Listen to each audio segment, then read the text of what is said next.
Question को देखो, यहाँ पे वो हमें क्या कह रहा है कि एक फैक्ट्री है जो कि प्रोड्यूस करती है फूड आइटम्स. तो a factory produces food items. The items must be use within a certain number of days after their production date. The number of days is known as the shelf life. अब वो कह रहा है कि जो भी item आपके पास factory में बनती है ना, वो कुछ उसके सर्टेन टाइम फ्रेम के अंदर आपको यूज़ कर लेना चाहिए. अगर उस सर्टेन टाइम फ्रेम के अंदर आप उसको नहीं यूज़ कर रहे थे तो वो एक्सपायर होगा. और ये जो सर्टेन टाइम फ्रेम आपके पास आता है, इसको उसने नाम दे दिया शेल्फ लाइफ का. ठीक है, ये उसकी है shelf life. Shelf life English का वर्ड है, आपको पता लग रहा है कि कितनी देर तक आप उसको शेल्फ पे रख सकते हो विदाउट इट बिकमिंग बैड या स्टेल. तो ये आपके पास यहाँ पे शेल्फ लाइफ हो जाएगी. अब वो यहाँ पे क्या कह रहे हैं, it is different for each type of item but it is always a whole number in the range 1 to 21 inclusive. Inclusive का मतलब आपके पास यही है, आपके पास ग्रेटर देन इक्वल टू का जो साइन है वो यहाँ पे आ जाता है. और यहाँ पर वो कह रहे हैं होल नंबर है तो हमेशा इंटीजर इसकी डेटा टाइप होगी. अब वो कह रहे हैं the latest date that item can be used is called by the use by date. तो वो कह रहे हैं जो आपके पास latest date that that an item can be used is called by the use by date. मतलब use by एक आपके पास चीज़ है जिससे आप क्या कर सकते हो, लेटेस्ट डेट आप फाइंड कर सकते हो जिस डेट के ऊपर आप आइटम को यूज़ कर सकते हो. अब वो कह रहे हैं a program is needed to produce labels which show the use by date. तो एक प्रोग्राम आपने लिखना है जो कि क्या करेगा, यूज़ बाय डेट जो है ना आपके पास वो शो करेगा, ताकि आपको पता लग जाए कि लेटेस्ट कौन सा आपके पास दिन है जिस दिन तक आपको इस प्रोडक्ट को यूज़ करना है और उसके बाद वो ख़राब हो जाएगा. तो ये वाला आपने दिन फाइंड करना है. ठीक है, अब वो हमें यहाँ पर क्या कह रहे हैं अच्छा, अब वो यहाँ पर हमें कह रहे हैं कि a program a part of a program is a function get date. एक जो प्रोग्राम का पार्ट है ना वो आपके पास है गेट डेट. यहाँ पे गेट डेट अब आपके पास फंक्शन होगा या मेरे ख्याल में प्रोसीजर होगा. ये हाँ फंक्शन है बल्कि दिखा हुआ है यहाँ पे. Which will take two parameters. दो पैरामीटर्स ये लेगा. एक ये लेगा प्रोडक्शन डेट, जो मतलब किस डेट पे आपने प्रोडक्ट इनिशियली फैक्ट्री के अंदर बनाया था वो वाला पैरामीटर ये लेगा, मतलब स्टार्टिंग डेट इसकी क्या थी. एंड एक वैल्यू ये ऐसी लेगा जो कि क्या रिप्रेजेंट कर रहा है, शेल्फ लाइफ रिप्रेजेंट कर रहा है. ये बेसिकली मैथ्स के जिस तरह आपके पास क्वेश्चन आते हैं ना, वो याद है डिपार्चर टाइम प्लस आपके पास होता था जर्नी टाइम होता था इक्वल्स टू अराइवल टाइम होता था. तो ये उस तरह की यहाँ पे चीज़ हो रही है. आपको ये दो पैरामीटर्स मिले और आपने अराइवल टाइम आपने फाइंड करना है, मतलब उसकी एक्सपायरी डेट क्या है, जो आखिरी दिन है उसका वो क्या होगा. तो यहाँ पे आप क्या करोगे, आपके पास जो प्रोडक्शन डेट है वो आपके पास यहाँ पे काइंड ऑफ डिपार्चर डेट बन गया, और जो आपके पास ये वैल्यू रिप्रेजेंटिंग शेल्फ लाइफ है वो आपके पास क्या होगी, जर्नी हो गया कि कितनी दिन वो सस्टेन कर सकता है आफ्टर इट्स. तो ये दोनों वैल्यूज़ आप ऐड कर दोगे तो आपके पास यहाँ पे अराइवल टाइम आ जाएगा. अराइवल टाइम कह रहा हूँ वो आ जाएगा आपके पास जो एक्सपायरी डेट होता है. और हमने क्या करना है, return the corresponding use by date. जो भी आपके पास कॉरस्पॉन्डिंग यूज़ बाय डेट आ रही है ना वो आपने क्या कर देनी है, वो आपने रिटर्न कर देनी है. तो यहाँ पे आप ऐसे कर सकते हो, the program contains a global 1D array days in month of type integer which stores the number of days in each month. Index 1 is January. अब ये वाला जो यहाँ पे आपके पास ना वो कह रहा है प्रोग्राम के अंदर एक ग्लोबल 1D एरे. ग्लोबल का मतलब आपको डिक्लेयर करने की इसको ज़रूरत नहीं पड़ती. आप इसको सूडो कोड के कहीं भी हिस्से के अंदर यूज़ कर सकते हो, कोई मसला नहीं आएगा. और ये ऊपर जाके सबसे टॉप ऑफ द कोड ये डिक्लेयर हुआ है, तो ये हर जगह कोड के अंदर नीचे यूज़ हो सकता है. ठीक है, तो होता ये है बेसिकली आपके पास अगर आपके पास कोई कोड आपने यहाँ पर डिक्लेयर किया ना, इस लाइन पे आपने डिक्लेरेशन किया, डिक्लेयर एक्स किया, तो जो आपके पास ये वाला जो पार्ट है ना इससे ऊपर वाला, यहाँ पर आप डिक्लेयर एक्स नहीं यूज़ कर सकते. लेकिन इससे नीचे वाला जितना भी पार्ट आ रहा है यहाँ पे आप डिक्लेयर एक्स यूज़ कर सकते हो. तो ग्लोबल में आपके पास होता ही है, जो आपके पास पहली पहली कोड की लाइन होती है ना वहीं पर आप सारी डिक्लेरेशंस कर देते हो, ताकि आपके पास सारे के सारे जो पूरा का पूरा जो कोड है उसके अंदर आपकी जो वैल्यू है डिक्लेयर्ड वो यूज़ हो सके. तो आप ये करते हैं सबसे टॉप पे उसको डिक्लेयर कर दो, बिकॉज आपके पास ये जो डिक्लेरेशन की प्रॉपर्टी होती है टॉप टू बॉटम होती है. ऊपर आप इसको डिक्लेयर करोगे वो नीचे जाते जाते आपके पास डिक्लेयर हो जाएगी सारी की सारी. ठीक है, लेकिन ऊपर वाले पॉइंट्स पर उसकी डिक्लेरेशन का कोई फ़ायदा नहीं, वहाँ पर आप उसको यूज़ नहीं कर सकते, डिक्लेरेशन पॉइंट के बाद यूज़ कर सकते हो. अच्छा, अब वो यहाँ पे कह रहे हैं कि एक आपके पास ग्लोबल 1D एरे, इसका नाम क्या ग्लोबल 1D एरे का, डेज इन मंथ. इसका नाम है डेज इन मंथ और ये इंटीजर टाइप की है विच stores the number of days in each month. तो वो हर जो मंथ है ना उसके अंदर नंबर ऑफ डेज स्टोर करता है. अब जो इंडेक्स 1 है, वैल्यू नंबर जो 1 है, मतलब आपके पास अगर आ जाता है डेज इन मंथ आप लिख दो 1 लिख दो. अगर डेज इन मंथ 1 लिखोगे ना तो आपके पास आंसर यहाँ पे क्या आ जाएगा, 31 आ जाएगा.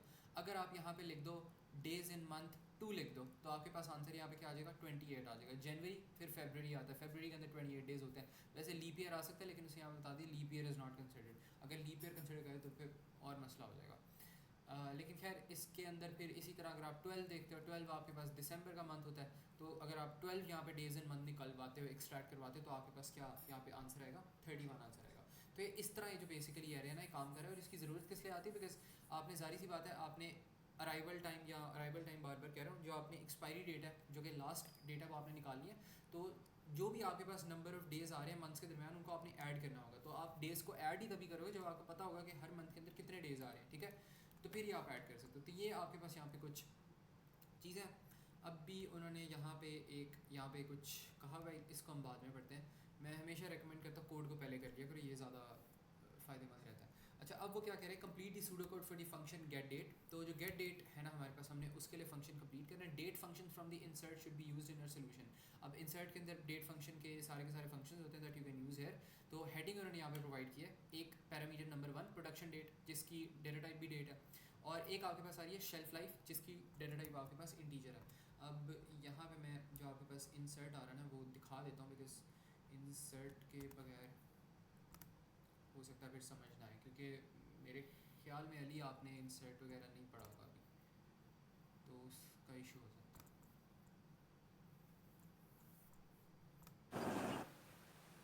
इंसर्ट से बेसिकली हमें ना फंक्शंस मिलेंगे, जिसके अंदर से हम डेज को एक्सट्रैक्ट कर पाएंगे, मंथ्स को एक्सट्रैक्ट कर पाएंगे, ईयर्स को एक्सट्रैक्ट कर पाएंगे।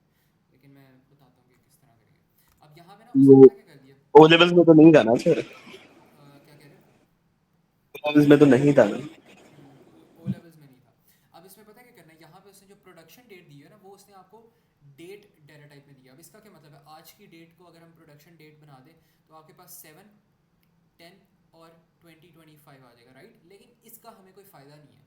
ये वाली जो डेट आ रही है ना इस फॉर्मेट में, हमें इस डेट का बिल्कुल भी फ़ायदा नहीं है। तो फ़ायदा कब होगा, जब अगर आप इसके अंदर से अलग-अलग आप डेज़ निकाल लो, डेज़ आपको पता हो 7 है, वो आप अलग निकाल लो। फिर मंथ आप निकाल लो अलग, आपके पास 10 है।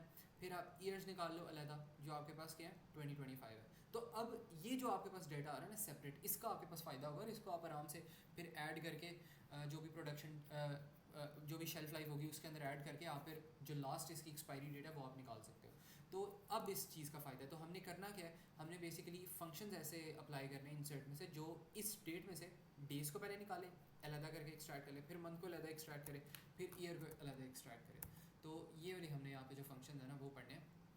अब यही मेरे पास फंक्शन आ गए, बहुत आसान से फंक्शन है। और ये आपको ना इंसर्ट दिया गया होता है, P2 के साथ ही आपको इंसर्ट मिलता है। तो एक पूरी एक शीट होती है जिसके अंदर सारे फंक्शंस लिखे होते हैं, उनकी एक्सप्लेनेशन भी लिखी होती है, उनके साथ एग्जाम्पल भी लिखी होती है, ताकि अगर कोई बच्चा बिल्कुल भी इस इंसर्ट को उसने पूरे एएस लेवल में नहीं ना पढ़ा ना, तो वो भी अगर इसको पढ़ लेना वहाँ पे जाके, तो उसको भी समझ आने लगेगी कि क्या हो रहा है, ठीक है?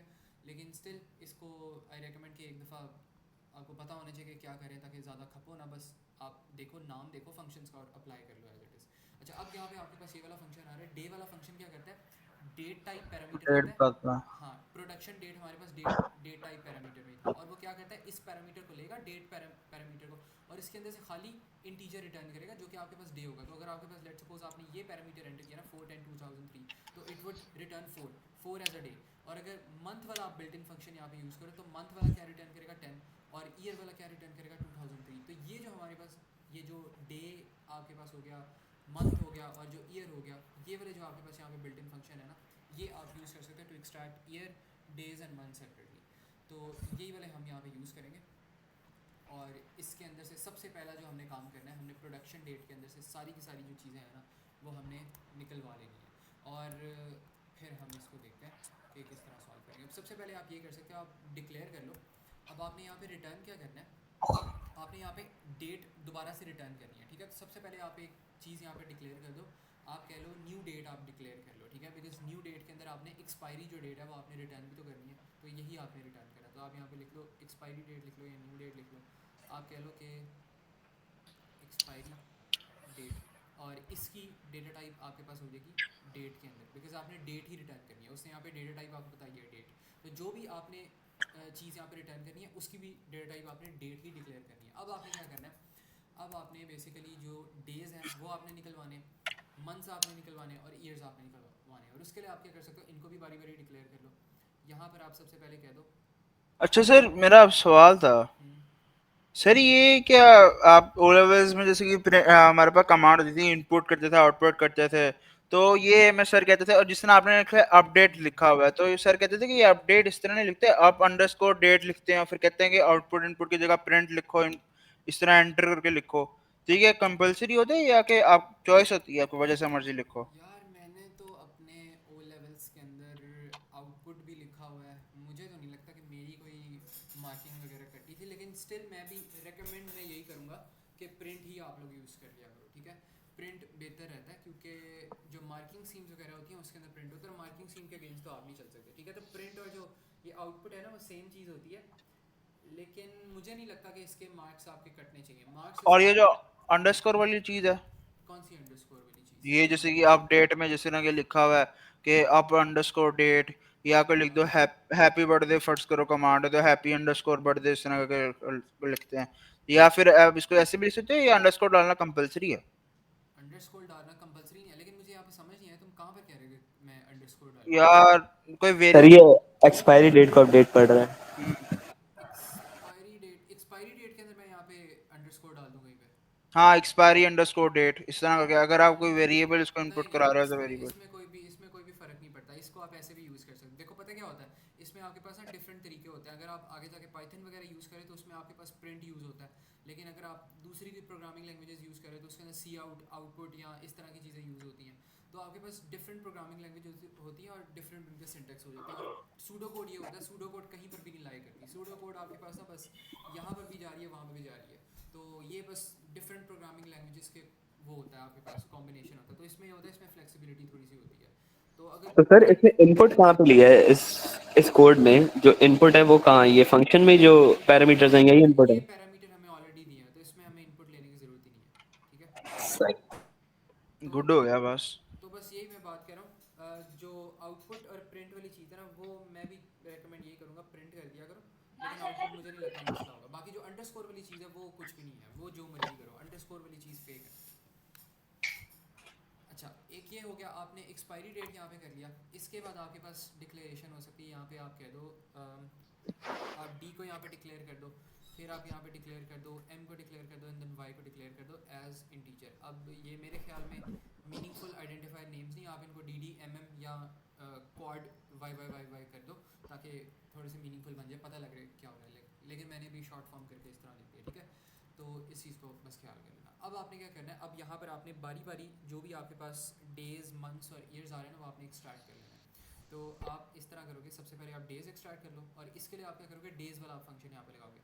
आप यहाँ पे लिखोगे डे, और इसके अंदर आपके पास क्या आ जाएगा, इसके अंदर आपके पास आएगी प्रोडक्शन डेट। सबसे पहले ये वाला पैरामीटर आएगा, और यही एक पैरामीटर आपके पास आना है। तो यहाँ पर आपके पास आ जाएगा प्रोडक्शन डेट, तो अब आपके पास डे आ जाएगा। इसके बाद आपके पास यहाँ पर एम भी आपने निकलवाना है, और यहाँ पर भी आपके पास नीचे प्रोडक्शन डेट आएगा। ये मैं भी सही करके लिख देता हूँ। और नीचे आपके पास आएगा वाई। अब यहाँ पे फ़र्क क्या होना है, ये वाले जो आपके पास चीज़ है यहाँ पर आपने लगा देना है मंथ वाला फंक्शन लगा देना है, और नीचे आपने क्या करना है, आपने ईयर वाला बिल्ट इन फंक्शन लगा देना है, ठीक है। तो अब यहाँ से क्या करेगा, इस वेरिएबल के अंदर डेज आ गए, इस वेरिएबल के अंदर मंथ्स आ गए, और जो नीचे वाला आपके पास वेरिएबल आ रहा है उसके अंदर आपके पास क्या आ गया, ईयर्स आ गए। अब आपने करना क्या है, सबसे पहले जो आपके पास डेज है ना, वो आप ऐड कर सकते हो शेल्फ लाइफ के अंदर, ठीक है। क्योंकि शेल्फ लाइफ भी आपके पास इंटीजर्स में आ रहे हैं, तो आप एक्सपेक्ट कर सकते हैं कि उसके अंदर आपके पास ना डेज ही उसने दिए हैं, और शेल्फ लाइफ के अंदर वैसे डेज ही उसने दिए हैं। उसने ऊपर बताया भी था कि शेल्फ लाइफ के अंदर डेज पड़े हैं। तो आप सबसे पहले जो डेज है ना वो आप एंटर कर दो। लेकिन अब एक मसला आ सकता है इसको करने का, वो मैं भी बताता हूँ। तो सबसे पहले आप ऐसा करो कि जो आपके पास डेज आ रहे हैं ना, उनको आप अपडेट कर दो, और डेज के अंदर आप यहाँ पे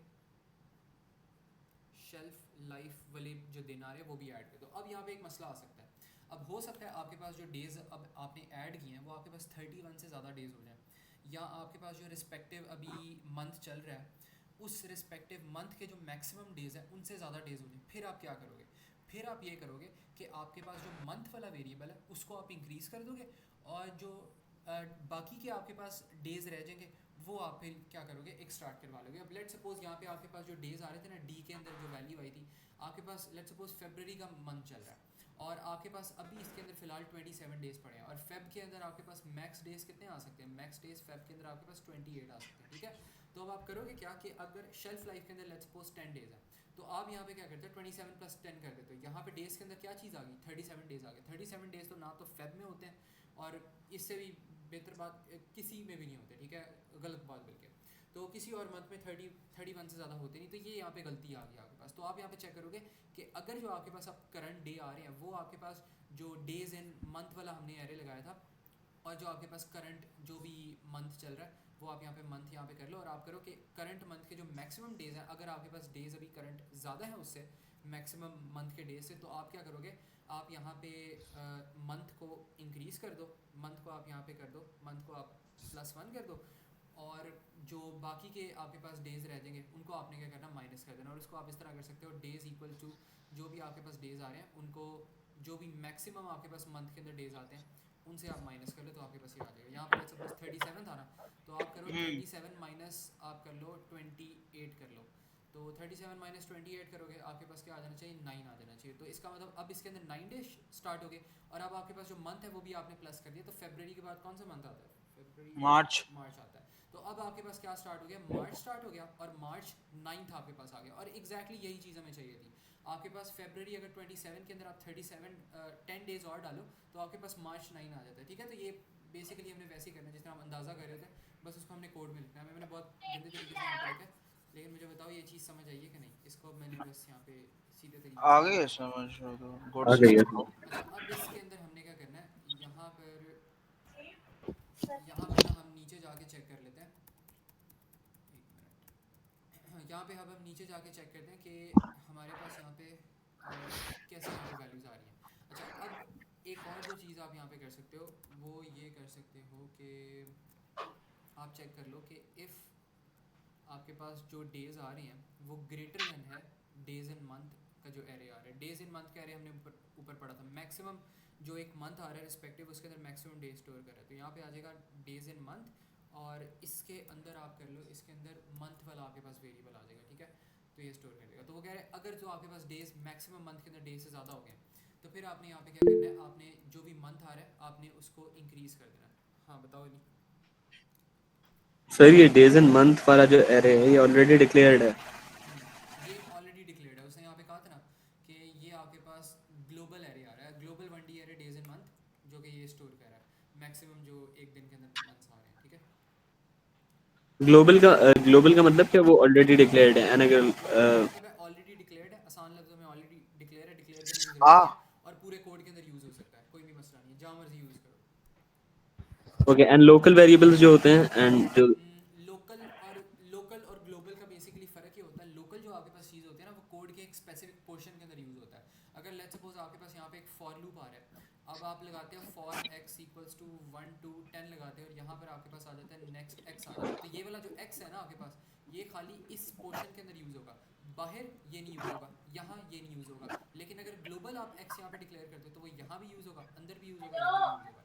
तो ये फ़र्क होता है ग्लोबल लोकल में। लोकल सही है, is for thank you one got it. Portion और global is for whole code. Good हो गया, बस गुड हो गया। अच्छा, अब इसके अंदर हमने क्या करना है, यहाँ पे आपके पास आगे मंथ्स आ गए। अब आपने क्या करना है, मंथ्स को ऐड कर दिया, अब आप डेज को भी यहाँ पे सही तरह कर सर सकते हो। मैं बड़ा एक फजूल सा सवाल करने लगा हूँ। हाँ बताओ। सर सवाल क्या था, मुझे समझ नहीं आई थी सवाल की। चलो सोच लेते। अच्छा, सोच के बता देना मुझे। अच्छा, अब यहाँ पे आपके पास क्या हो गया, जो डेज आ गए वो भी आपके नहीं, पास करेक्ट आ गए। सवाल क्या था, लाइक सवाल क्वेश्चन, लाइक अच्छा कोड के अच्छा उस अच्छा चीज के इसका कारण। सवाल। अच्छा, इसका सवाल ये था कि आपके पास जो फैक्ट्री के अंदर ना प्रोडक्ट्स बन रहे हैं, अब प्रोडक्ट की प्रोडक्शन डेट है और प्रोडक्ट की अच्छा, शेल्फ लाइफ है। शेल्फ लाइफ होता है कितने दिनों तक आप उसको शेल्फ के ऊपर रख सकते हो विदाउट इट गेटिंग स्टेल और बैड। तो अब ऑलराइट। आपने करना क्या, आपने उसकी एक्सपायरी डेट फाइंड करनी है कि latest day that it can be used. तो आप क्या करोगे, प्रोडक्शन डेट को आप ऐड करोगे शेल्फ लाइफ के अंदर कि कितने दिन उसको यूज़ कर सकते हो, दोनों को ऐड करोगे तो आपके पास एक फाइनल मंथ या ईयर या दिन आप कह लो, आपके पास फाइनल एक बेसिकली डेट आ जाएगी जो आपको बताएगी कि इस डेट तक आपने यूज़ करना है, इसके बाद एक्सपायर हो जाएगा। तो ये करना है। तो बेसिकली ये जो मैंने आपको चीज़ बताई थी ना, departure plus journey time equals to arrival time, वैसे हो रहा है। प्रोडक्शन डेट आपके पास पैरामीटर है, शेल्फ लाइफ आपके पास पैरामीटर है। Production date kind of departure time हो गया आपके पास जो कि ओरिजिनल डेट हो रही है, और जो जर्नी टाइम है वो आपके पास शेल्फ लाइफ हो गया कि कितने दिन आप इसको शेल्फ पे रख सकते हो। इन दोनों को ऐड करो, ओके आपके हो पास गया। अराइवल टाइम में एक्सपायरी डेट आ जाएगी, ठीक है। तो ओके हो गया। तो यहाँ पे अब आपने क्या कर लिया, डेज भी यहाँ पे अपडेट कर ली, यहाँ तक हमने समझ लिया। अब आपने क्या करना है, अब एक और जो दूसरी लॉजिक आप यहाँ पे लगा सकते हो ना, वो ये हो सकती है। अब हमने यहाँ पे ना डेज़ की एरर हैंडलिंग कर लिया कि अगर डेज़ आपके पास मैक्सिमम ज़्यादा होगी, मंथ की भी इस तरह हो सकती है। अब ईयर्स की एरर हैंडलिंग करने की ज़रूरत है, बिकॉज ईयर्स तो हमें पता है जितने मर्जी इंक्रीज़ कर लो आ ही सकते हैं। ईयर्स का कोई भरोसा नहीं है, दुनिया कभी भी कंटिन्यू कर सकती है, हमें नहीं पता कब तक कंटिन्यू करेगी, कब रुकेगी, तो उसका सर कुछ डेज एंड मंथ का क्या मतलब, ये जो आपने कोड चलाया कि अगर दिन ज्यादा है डेज एंड एक मंथ एक ना महीने से। एक ग्लोबल वनडी एयर है जिसके अंदर मैक्सिमम मंथ के अंदर जो दिन आ रहे हैं वो स्टोर कर रहा है। मतलब अगर नहीं आप, लाइक हाँ ये अब जो डेज एंड मंथ आपने एफर्ट्स करें, ये देख लिए कोड इफ सिचुएशन लग गई कि डी बड़े ज्यादा क्या कहते हैं दिन ज्यादा है एक मंथ से, तो मंथ कैसे ऐड हो गया, माइनस नहीं करेंगे डेज फिर अ, लाइक? देखो मंथ इसके अंदर पता है क्यों ऐड हुआ है। अगर मैंने वही वाली यहाँ पे एग्जांपल दी थी, अगर लेट सपोज आपके पास अभी जो फिलहाल डेट्स आ रहे हैं, आपके पास फेब का मंथ चल रहा है और आपने जैसे ही शेल्फ लाइफ यहाँ पे ऐड की है, आपके पास आंसर आ गया 37। अब देर इज़ नो वे के फेब के मंथ के अंदर 37 होगा, तो आप चेक करो क्या 37 फेब के मंथ के मैक्सिमम डे से ज़्यादा है जो कि 28 है। तो ये आपके पास हो जाएगा ये हो गया, चलें अब फिर माइनस भी तो करेंगे फिर नहीं ताकि देखो, आगे जाए माइनस फिर। माइनस हमने इसमें नहीं करना। अगर आपके पास डेज ज़्यादा है ना, तो इसका मतलब आपके पास 28 डेज पूरे हो गए हैं फेब के, लेकिन हाँ उसके अलावा भी आपके पास और दिन आ रहे हैं, तो आप फेब से आगे फिर चले जाओ, तो मंथ को इंक्रीज़ कर लो, मार्च पे ले जाओ उसको, मार्च पे ले जाओ और जो डिफरेंस आ रहा है वो कैलकुलेट करो, तो आपके पास मार्च के वो वाले डेज भी आ जाएंगे।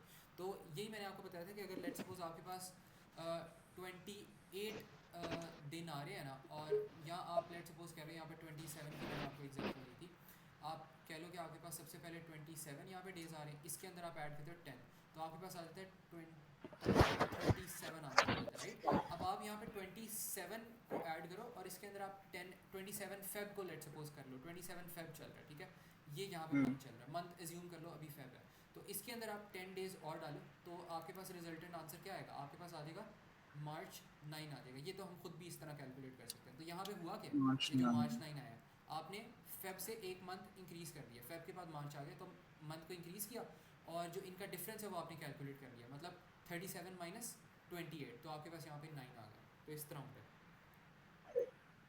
ओके हो गया। आंसर ईयर्स का आपने क्या बताया था? अच्छा हाँ, ईयर्स का ये है, ईयर्स ईयर्स की हम एरर हैंडलिंग यहाँ पे नहीं लगाएंगे, बिकॉज ईयर्स हमें नहीं पता कितने देर तक कंटिन्यू करना है। अर्थ आपके पास कब तक चलती है, कब तक ख़त्म होती है, हमें उसका नहीं पता, तो उसका हम एरर हैंडलिंग नहीं लगा सकते, वो जितने मर्जी ज़्यादा यूज़ हो सकते हैं, हमें नहीं पता उसका। लेकिन जो मंथ है हमारे पास, मंथ हमारे पास ये हो सकता है, मंथ की एरर हैंडलिंग ज़रूर होगी। मंथ आपके पास 12 होते हैं, ठीक है, 12 से ज़्यादा मंथ्स नहीं होते आपके पास, तो यहाँ पर आप उसके लिए आप एक एरर हैंडलिंग ये लगाओगे। अब यहाँ पे आप मंथ्स भी तो इंक्रीज़ करें, तो आप यहाँ पे चेक करोगे कि अगर जो आपके पास मंथ्स हैं वो आपके पास 12 से ग्रेटर हो गए हैं, बेसिकली 13 ही होंगे हर दफ़ा, क्योंकि आप +1 1 करके करें, तो अगर मंथ आपके पास ग्रेटर देन 12 हो गया ना, मतलब 13 हो गया, तो आपने क्या करना है, मंथ्स को आपने रीसेट कर देना है, मंथ को आप रीसेट कर दोगे 1 पे, और जो आपके पास ईयर्स आ रहे हैं, ईयर्स को आप इंक्रीज़ कर दोगे। लेट्स सपोज आपके पास चल रहा है दिसंबर चल रहा था, आपने दिसंबर के अंदर ही आपने +1 कर दिया, तो दिसंबर की जो वैल्यू है वो 12 है, तो यहाँ पे हो जाएगा 12 + 1 = 13। 13 तो मंथ है ही नहीं, तो वो चेक करेगा यहाँ पे 13 इज़ ग्रेटर देन 12, यस, तो वो मंथ को दोबारा से रीसेट कर देगा, और अब वो दोबारा से जनवरी के बाद दिसंबर के बाद जैन पर आ जाएगा। और जो लेकिन बस फ़र्क क्या ईयर है है, वो, ईयर ये चेंज नहीं प्लस होगा, हो जाएगा। न्यू ईयर आपके पास आ जाएगा, तो ये यहाँ पे इसकी एरर हैंडलिंग है। बस गुड हो गया, बस मजा आ गई। तो इस तरह हम कह रहे हैं, ये आपके पास हो गया, ईयर हो गया। इसके बाद मेरा नहीं ख्याल कि यहाँ पे हमने कोई और चीज़ करनी, यहाँ पर भी एंड इफ आ जाएगा, एंड देन यहाँ पर भी एंड इफ आ जाएगा। अब आपने क्या करना है, आपके पास ईयर्स भी तैयार हो गए, डेज भी तैयार हो गए, मंथ्स भी तैयार हो गए, अब आपने इसको डेट फॉर्मेट में आपने रिटर्न करना है। यहाँ पे देखो उसे बताया डेट फॉर्मेट, तो डेट फॉर्मेट में इसको वापस कन्वर्ट कर दो, और उसको कन्वर्ट करने का आपके पास एक और वो होता है, एक बिल्ट इन फंक्शन होता है जिसको आप कहते हैं सेट डेट। तो वो मैं यहाँ पे बताता हूँ, यहाँ पर आपके पास आ जाएगा एक्सपायरी डेट इक्वल्स टू, आपके पास जो दूसरी चीज़ आ रही है वो यहाँ पर आ जाएगी सेट डेट, और इसके अंदर आपके पास तीन वेरिएबल्स आ जाएंगे, डेज आ जाएंगे, एंड देन मंथ्स आ जाएंगे, एंड देन ईयर्स आ जाएंगे, तो इसको इसमें कन्वर्ट कर देगा, एंड देन आपने यहाँ पर क्या करना, आपने रिटर्न कर देना जितने भी डेज आ रहे हैं अभी। ये बिल्ट इन फंक्शन मिला हुआ था हमें, मतलब उसमें हाँ, इंसर्ट में था। ये बिल्ट इन फंक्शन आपको दिया गया था, मैंने बस इसको स्निप नहीं किया। तो ये हो गया आपके पास रिटर्न, और यहाँ पे एंड फंक्शन उसने ऑलरेडी लिखा हुआ, तो इसका वो फ़ायदा नहीं, ये 7 मार्क का क्वेश्चन था। सर बड़े मनहूस सवाल हैं अल्लाह की कसम। इसमें मैं करता हूँ। लाइक अभी तो आपने करवा दिए, फिर मर मर के समझ आ रही है, खुद नहीं होंगे ये। लेकिन ये है, प्रैक्टिस करो इसकी, आ जाएंगे समझ। मुझे भी पहले बहुत मुश्किल लगता है। मनहूस मारे।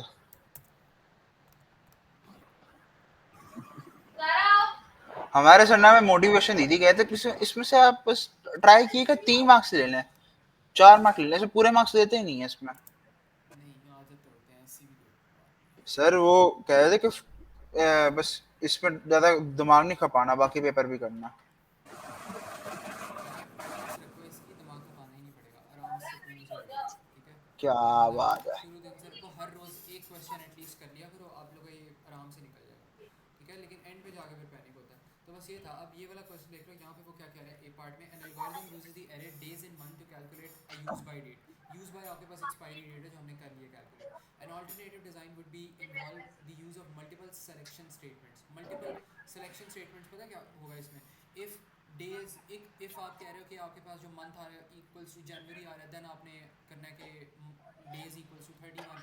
If month equals to February, then days equals to 28। तो वो बहुत ज़्यादा लंबा हो जाता है। An array based technique is often use when there is large number of different values to check and when there no pattern exists. One advantage of using an array based technique is the speed of the execution compared to the use of multiple selection statements. Give two other advantages of using an array for this type of operation rather than a solution based on multiple selection statements. तो क्या उसने यहाँ पे बात की है?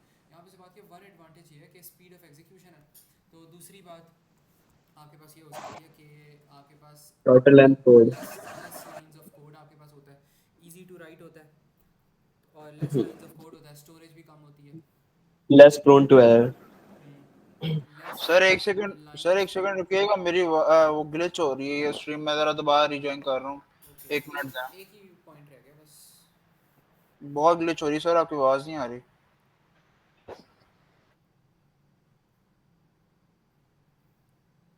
क्या आ जाएगा यहाँ पे? लेस लाइंस ऑफ कोड आ जाएगा। अच्छा, मुझे तुमने बात की थी ना कि लेस प्रोन टू एरर्स है। कह सकते हो लेस प्रोन टू एरर्स है, लेकिन